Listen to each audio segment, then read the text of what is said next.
নতুন বাংলাদেশ গড়ার জন্য হাসিনাবিহীন বাংলাদেশের রাজনীতিকে পরিশোধিত করার জন্য এবং সংস্কারের মাধ্যমে একটি আধুনিক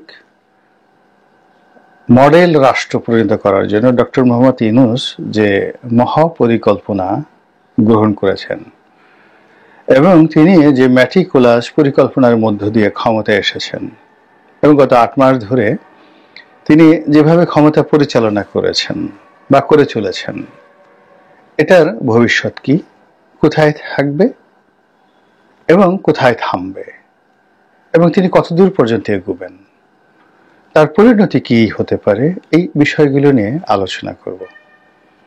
আলোচনার শুরুতেই যে জিনিসটি বলা দরকার সেটি হলো মর্নিং শোজ দ্য ডে। রাজনীতিতে এটা খুব বেশি যাকে বলা হয় একেবারে নির্মম এবং নিষ্ঠুর সত্য।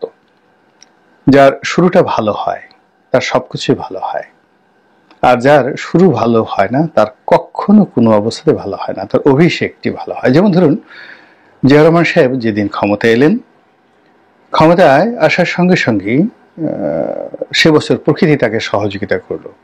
ঝড় নেই, বন্যা নেই এবং মাঘ মাসে বৃষ্টি হলো, যেটিকে সৌভাগ্যের লক্ষণ বলা হয়। তারপরে পুরো বাংলাদেশের অর্থনীতি ঘুরে দাঁড়ালো, মানুষের মধ্যে কাজের একটা বিরাট উদ্যম তৈরি হয়ে গেল। তিনি ডাক দিলেন, আসুন খাল কাটতে হবে। সেই খাল কাটার জন্য মানুষ কোদাল হাতে যে যার মতো করে সারা বাংলাদেশে তোলপাড় শুরু হয়ে গেল। স্কুলের ছেলেরা মেয়েরা যারা 2তে 3তে পড়ে তারাও জিয়া রহমান সাহেবের সঙ্গে খাল কাটার জন্য নেমে পড়ল। এই যে উদ্দীপনা, সেই উদ্দীপনার ফলে খুব স্বল্পকালীন সময় তিনি শাসন করেছিলেন, কিন্তু একটি অনন্য এবং অনবদ্য শাসন তিনি বাংলাদেশকে উপহার দিয়েছিলেন। একইভাবে সংস্কার বলতে যা কিছু বোঝায়, এরকম একটা অবিস্মরণীয় সংস্কার হয়েছিল উমায় খেলাফতের জামানাতে। খলিফা উমর ইবনে আব্দুল আজিজ, যাকে দ্বিতীয় উমর বলা হয়। তো আপনারা যারা ইতিহাসের ছাত্র তারা জানেন যে খলিফা আব্দুল মালিক খুব নামকরা খলিফা ছিলেন। তার মৃত্যুর পরে খলিফা ওয়ালিদ ইবনে আব্দুল মালিক ক্ষমতা আসলেন এবং ওয়ালিদের সময়টিতেই উমাইয়ারা সারা বিশ্বে ছড়িয়ে পড়লো। এই সময় উত্তর আফ্রিকা প্রায় সব গুরুত্বপূর্ণ দেশ দখল হলো, তারপর স্পেন দখল হলো, তারপর সিন্ধু অধিকার করা হলো। অর্থাৎ খলিফা ওয়ালিদের যে শাসনকর্তা হাজ্জাজ বিন ইউসুফ, তার আবার ভাতিজা মোহাম্মদ বিন কাসিম, তাকে দিয়ে সিন্ধু দখল করা হলো। ফলে আজকের পুরো মধ্যপ্রাচ্য, তার সঙ্গে সঙ্গে ইরান, উত্তর আফ্রিকা, স্পেন, ভারত, সাইপ্রাস, তুরস্কের একটা বিরাট অংশ এটি উমাইয়া খেলাফতের অধীন ছিল। তো খলিফা ওয়ালিদের মৃত্যুর পরে তার ছোট ভাই খুব স্বল্পকালীন সময়ের জন্য ক্ষমতা এলেন সুলাইমান। ভীষণ রকম দুরাচার ছিলেন, দুর্বৃত্ত ছিলেন এবং বলা হয় যে ইয়াজিদকে যে আমরা ঘৃণা করি, কিন্তু ইয়াজিদের যে কর্মকাণ্ড, সমালোচনা করার মতো যে কর্মকাণ্ড, তার সেটা অনেক অনেক বেশি প্রতিহিংসা পরায়ণ এবং কুকর্মের যে হোতা ছিলেন এই সুলাইমান। কিন্তু সুলাইমান একটা ভালো কাজ করে গিয়েছিলেন, সেটি হলো তিনি জানতেন যে তিনি খারাপ মানুষ, প্রচন্ড খারাপ মানুষ, এবং তিনি রাষ্ট্রের অনেক ক্ষতি করেছেন। ফলে মৃত্যু যখন তার জন্য অবশ্যম্ভাবী হয়ে গেল, তিনি তখন তার ভগ্নিপতি এবং চাচাতো ভাই এবং ওই আমলে যাকে সবচেয়ে ধার্মিক লোক বলা হতো, ন্যায়পরায়ণ লোক বলা হতো, তিনি এই উমর ইবনে আব্দুল আজিজ। তো উমর ইবনে আব্দুল আজিজ তাকে তিনি মনোনীত করে গেলেন খলিফা হিসেবে। উনি খুব অল্প সময়ের জন্য শাসক ছিলেন, 3.5 বছর বা 4 বছর এরকম হতে পারে, কিন্তু এই 3.5 বছর 4 বছরে তিনি যে সংস্কার করেছিলেন, পুরো মুসলমানদের যে রাজত্বের ইতিহাসে উলট পালট করে দিয়েছিলেন সবকিছু। এবং আজকের দুনিয়াতে যে সময়কালগুলোকে বলা হয় গ্লোরিয়াস টাইম, সেই সময়গুলোর মধ্যে সবচেয়ে সুন্দরতম সময় হলো খলিফা উমর ইবনে আব্দুল আজিজের সময়। শান্তিতে পরিপূর্ণ একটি বিশ্ব তিনি উপহার দিয়েছিলেন ওই সময়টাতে। কোনো যুদ্ধ নাই, বিগ্রহ নাই, সব জায়গাতে শুধু সন্ধি এবং সব জায়গাতে তো শুধু শান্তি, রাষ্ট্রের কোষাগারে শুধু অর্থ অর্থ, আর মুসলমানদের যে মধ্যে যে সকল ভাতৃঘাতী বিষয়াদি ছিল সেই সবগুলো তিনি নিষ্পত্তি করে ফেলেছিলেন। তো সেই দিক থেকে বর্তমানে ডক্টর মোহাম্মদ ইউনূস যে সংস্কারের কথা বলছেন, পরিকল্পনার কথা বলছেন, যারা আগামীতে বাংলাদেশে একটা খেলাফতের কথা চিন্তা করেন, তো ডক্টর মোহাম্মদ ইউনূসের হাত দিয়ে সেই খেলাফত যদি চালু হয়ে যায় এবং অনাগত দিনে যদি তাকে বলা হয় যে তিনি তৃতীয় ওমর, রাজনীতির তৃতীয় ওমর, এবং সেই লক্ষ্যে যদি তিনি কাজকর্ম করতে পারেন, সফলতা অর্জন করতে পারেন, নিঃসন্দেহে আমাদের এই বাংলা, হতভাগ্য বাংলা, বিশ্বের বুকে মাথা উঁচু করে দাঁড়াতে পারে। কিন্তু এই কাজটি তিনি কি করতে পারবেন কি পারবেন না, এটার জন্য আমাদের কতগুলো জিনিস দেখতে হবে। প্রথমত হলো যে ফার্স্ট সূত্র, শুরুতেই কতগুলো সিমটম থাকতে হবে যে তিনি পারবেন, অর্থাৎ তার কোনো কাজে ব্যর্থতা নাই, প্রথম যেখানে হাত দেবেন সেখানে সোনা ফলবে। যেমন খলিফা উমর ইবনুল আব্দুল আজিজ, তিনি খলিফা হিসেবে মনোনীত হওয়ার পর তিনি তার স্ত্রী অর্থাৎ রাজকুমারী, তো তিনি তার স্ত্রী খলিফা আব্দুল মালেকের কন্যা, তার স্ত্রী, বোঝার চেষ্টা করুন। তো তাকে বললেন যে আমার সঙ্গে যদি ঘর করতে হয় তাহলে তোমার যত গহনা সব বাইতুল মালে জমা দিতে হবে এবং কোনো অর্থ বেটে থাকতে হবে না, এবং গরিবের মতো মানে তোমাকে জীবনযাপন করতে হবে, আদারওয়াইজ সম্পর্ক থাকবে না। তো এই তার স্ত্রী এক বাক্যে মেনে নিলেন এবং একজন রাজকুমারী তার সমস্ত ধন সম্পত্তি, গহনা, হীরা, মণি, মুক্তা, জহরত সব রাজকোষে জমা দিয়ে দিলেন। এরপর একটার পর একটা মানে বিস্ময়কর তার শাসন ব্যবস্থা। উইলিয়াম মুর, পিকে হিট্টি, তাদের বইতে এই কাহিনীগুলো পড়লে আপনার গা কাটা দিয়ে উঠবে। তো সেই দিক থেকে যদি ডক্টর মোহাম্মদ ইউনূস তার যত ব্যক্তিগত সম্পত্তি, তারপরে তার লোভ, লালসা, কামনা, বাসনা সব কিছু বিসর্জন দিয়ে তার যা কিছু আছে সব রাষ্ট্রীয় কোষাগার, প্রধানমন্ত্রীর ত্রাণ তহবিলে তিনি যদি দান করে দিতেন, তাহলে আমরা তাকে তৃতীয় ওমর হিসেবে অভিহিত করতে পারতাম। এখন সেটা তিনি করেন নাই, আগামীতে যে তিনি করবেন না এই কথা কিন্তু বলা যাচ্ছে না। দ্বিতীয়ত হলো যে নর্মালি জিয়াউর রহমানের বা অন্যান্য যে সকল সফল শাসক, তাদের অভিষেকের দিন থেকেই কিন্তু তাদের জীবনে সুবাতাস বইতে থাকে, যেটি ডক্টর মোহাম্মদ ইউনূসের শুরু থেকে এখন পর্যন্ত হয়নি।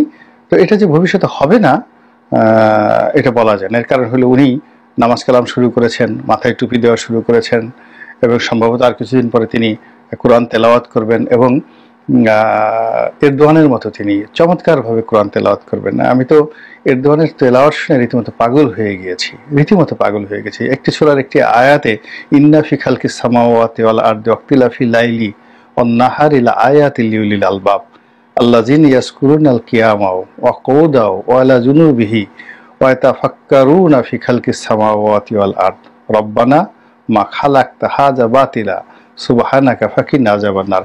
মানে কোরআনের এই আয়াতটুকু এরদোয়ান তার কণ্ঠে এত সুন্দরভাবে তিনি তেলাওয়াত করেছেন যে কোনো কারীর মুখে আমি এত সুন্দর তেলাওয়াত শুনিনি। ফলে কি হলো, আমি এই যে অংশটুকু নিজেও মুখস্থ করে ফেলেছি, আরও আছে, এটার আরও অংশ তিনি তেলাওয়াত করেছেন। তো আগামীতে ডক্টর মোহাম্মদ ইউনূস তিনি যদি মুসলিম খেলাফতের ধারক বাহক হতে চান এবং ভবিষ্যতে যদি এইভাবে কোরআন শরীফে তিনি মুখস্থ করে ফেলেন, হিফজ করে ফেলেন, তার তো স্মরণশক্তি অসাধারণ।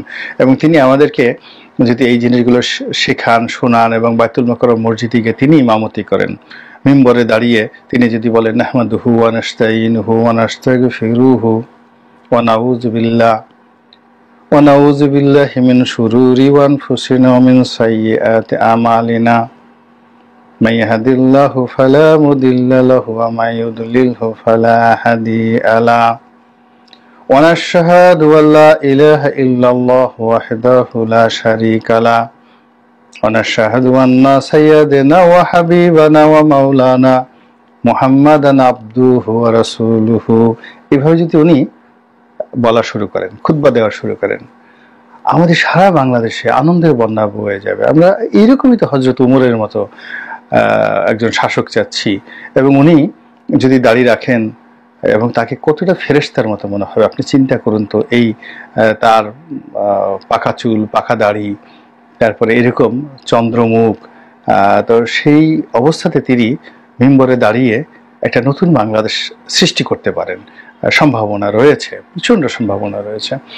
এরপরে আরেকটি, সেটা হলো তার নবরত্ন, তার সঙ্গে যারা আছেন তাদের যোগ্যতার উপরে, তাদের সফলতার উপর কিন্তু অনেক কিছু নির্ভর করবে।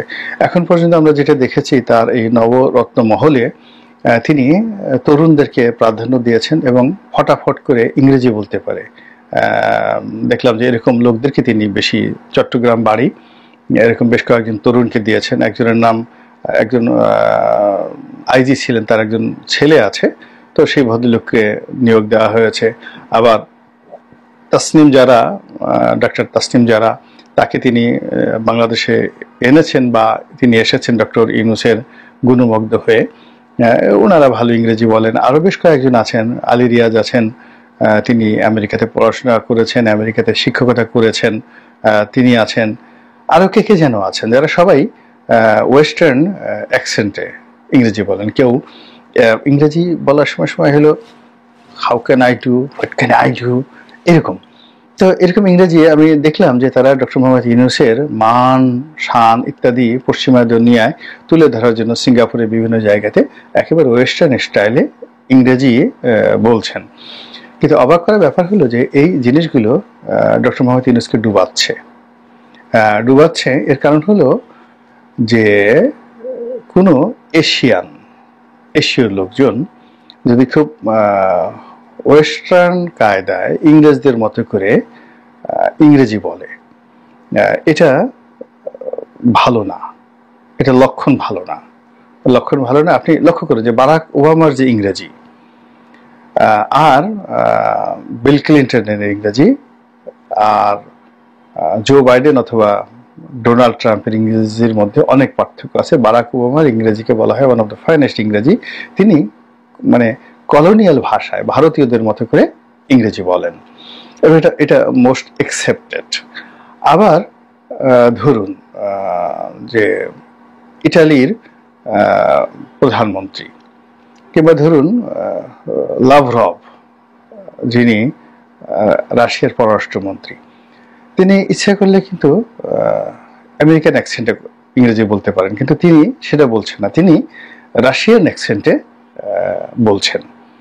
এবং এটা পশ্চিমা দুনিয়া থেকে শুরু করে যারা শুনছেন এবং তাদের দেশে যারা লোকজন রয়েছেন, তারা ভীষণ রকমভাবে এটার মানে যাকে বলে পক্ষে। যেমন সিঙ্গাপুরে যারা লোকজন, বিশেষ করে সিঙ্গাপুরের লি কুয়ান বা সিঙ্গাপুরের বর্তমান প্রধানমন্ত্রী বা লি কুয়ানের ছেলে যিনি প্রধানমন্ত্রী ছিলেন, তাদের যে যাকে বলা হয় ইংরেজি, তাদের যে প্রোনাউন্সিয়েশন এবং তাদের যে উচ্চারণ, অসাধারণ সে উচ্চারণ। ফলে কি হলো, এগুলোর একটা অডিয়েন্স আছে। তো সেই অডিয়েন্সের কিভাবে হয়, লিকুয়ান তার একটি বক্তব্য একদিন বলছিলেন যে আমি লন্ডনে পড়াশোনা করেছি এবং আমি সেই লন্ডনের অ্যাকসেন্টে কথাবার্তা বলতে পারি, কিন্তু আমি সেই কথা না বলে আমি করি কি, এই আমাদের যে কন্টিনেন্টাল ইংরেজি রয়েছে, সিঙ্গাপুরের মানুষ যে ভাষায় কথা বলে আমি ঠিক সেইভাবে ইংরেজি বলি যেন আপনারা সহজে বুঝতে পারেন। আর আমি যখন আপনাদের মতো করে কথা বলবো আর আমার কথা যখন পশ্চিমারা শুনবেন, তখন তারা বারবার শুধু সিঙ্গাপুরের কথা স্মরণ করবেন, মনে মনে ভাববেন। এবং এই জন্য আমি এইভাবে কথাবার্তা বলি। তো সেই দিক থেকে ডক্টর মোহাম্মদ ইউনূসের যারা লোকজন রয়েছেন, তাদের কথাবার্তা, বডি ল্যাঙ্গুয়েজ ইত্যাদি দেখলে মনে হয় যেন তারা ব্রিটেনের রাজ পরিবারের সদস্য কিংবা আমেরিকার কানাডা পরিবারের মানে কেনেডি পরিবারের সদস্য, কিন্তু তারা যে বাংলাদেশকে রিপ্রেজেন্ট করছে বা ডক্টর মোহাম্মদ ইউনূসকে রিপ্রেজেন্ট করছেন, ওটা দেখে মনে হয় না খুব বেশি আল্ট্রা মডার্ন। অতিরিক্ত আল্ট্রা মডার্ন বা অতিরিক্ত ভাবসাব ইংরেজি দেখালে এটা ডক্টর মোহাম্মদ ইউনূসের জন্য আসলে এই সকল রত্ন উল্টো ফল বয়ে নিয়ে আসবে। ফলে তিনি যে কাজ করতে চান, তিনি যদি আমেরিকার প্রেসিডেন্ট হতে চান কিংবা তিনি যদি ইংল্যান্ডের প্রধানমন্ত্রী হতে চান, তাহলে হয়তো এই যে তিনি যাদেরকে সিলেক্ট করেছেন তাদের বুদ্ধি, পরামর্শ, স্মার্টনেস, লেখাপড়া সব কিছু লাগবে। কিন্তু বাংলাদেশের রাজনীতি করতে হলে আপনাদেরকে ভেদা কেদা, বিসি কলা, গুঁড়ো কৃমি, তারপরে শেষে ম্যালেরিয়া, তারপরে শেষে পচা টমেটো, পচা ডিম, চান্দা মাছ, বেলে মাছ, এই জিনিস সম্পর্কে বাঙালির যে চিন্তা চেতনা, এই বিষয়গুলো